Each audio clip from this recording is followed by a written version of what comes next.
Okay. Isang actress na sexy pa rin ngayon, ha? She's in her 40s. Ako na magbibigay ng, parang feeling ko hindi ko masyadong type yung blind item.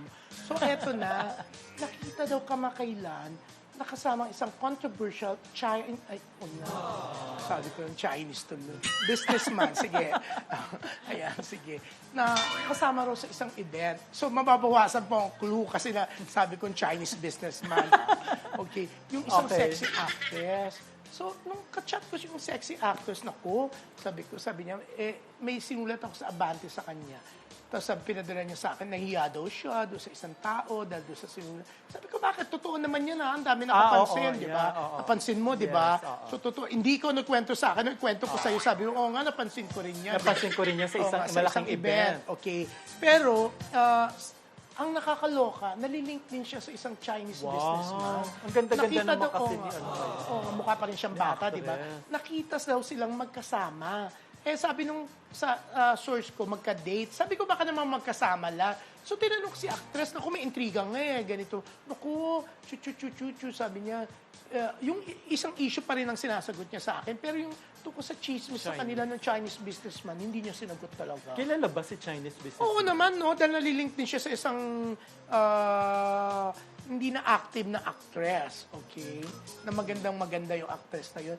Pero baka naman business deal lang baka may pinagmitingan na sila, di ba? Pero sana nga ma-explain sa akin ni actress, di ba?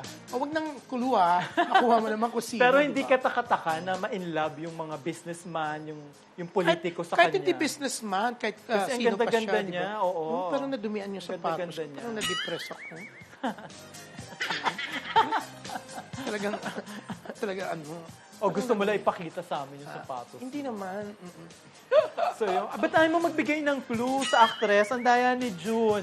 Mukha pa nga rin siyang bata, sexy pa rin siya. Ang daming mukhang batang parang 30 actress, plus lang siya. Ang daming mukhang 40 plus bata. na siya. Galing siya sa isang clan. Malaking glansas na kumakanta. Pag sinabing clan, ibig sabihin, ano yung malaki? Na kumakanta, uma-acting. Tapos na, maraming, gusto pa, sumisirko-sirko, di ba? Yun na yung clue. Ikaw nga, ayaw mo nga ayaw mo nga Lumilipad. Clue, no? Lumilipad-lipad siya.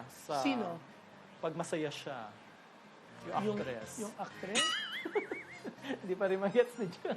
Ang dami ko ng clue, Basta yung BI mo sa BI ko, parehong mga flawless. Mapuputi. Parang, bakit parang hina-hina kung Ngayon. kumuha ngayon sa mga clue. Pero alam ko po, mga kaibigan, na Sila ang kita na nila. galing yung kumuha ng clue. So, i-message nyo kami. Pero wag dito, private message, Kasi hindi po namin sagot kung madimanda kayo, di ba? I-deny natin.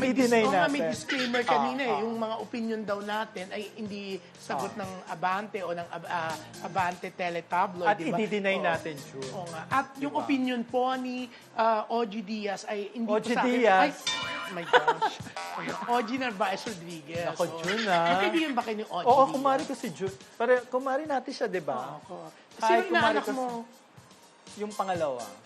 Yun din yata inaanak ko, 2007. So, magkumari tayo. 2007 ba? Magkumari tayo. Hindi yata, baka pangatlo ka. Basta. Basta.